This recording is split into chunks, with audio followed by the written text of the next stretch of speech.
Welcome to my channel. I'm talking about the Miss Universe Philippines tourism videos today. I'm going to share with you my top 10.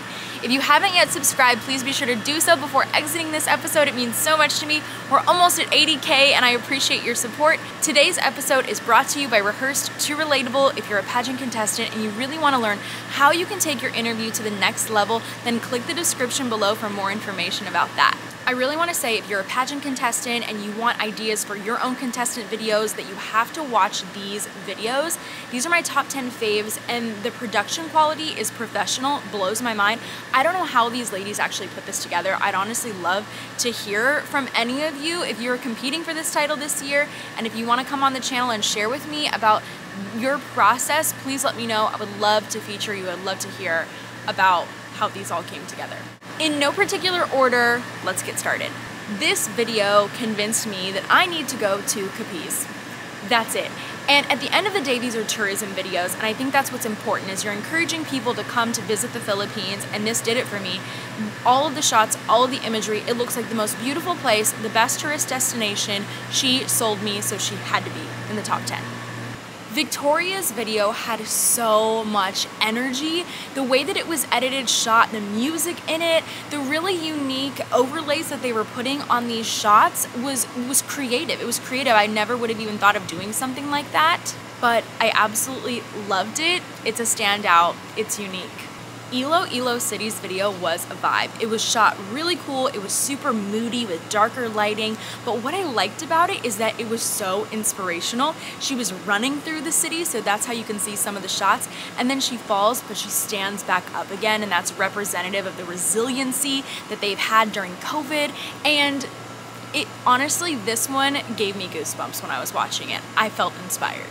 Steffi's video was beautiful. The scenery, the imagery, I loved all of that. If that wasn't even enough to convince me, the voiceover that she did for it, she really talked about the fact that you're not just a guest when you visit, that you're family, and that when things start opening up again, that we're ready to welcome you back. And I just thought it was so beautiful.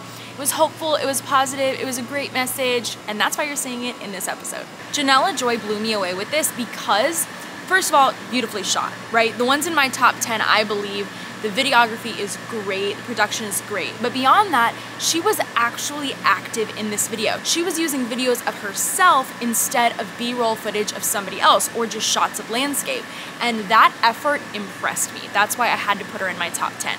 Laguna, okay, here we go, more creativity, loved it. This one was different to me because she didn't actually use a voiceover that most people had. It surprised me, but it looked like a music video. It gave those vibes, and the way they were able to edit this, to put this together, it kept the whole thing very upbeat, very energetic, and it made me want to see more. It made me want to visit Laguna, so it did the job.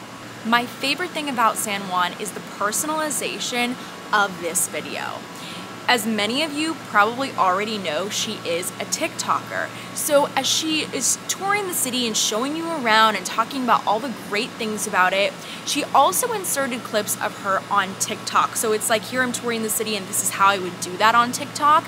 And I appreciated it. Now, I feel like the judges are probably going to be aware that she is a TikToker, so we all kind of are on the same page and have that understanding. I think that if it didn't have that element, there would be a disconnect, but as long as the person viewing it understands that that's what she does, I feel like you're gonna understand as well that that's why this video is so cool and it's personalized and it's a more unique take.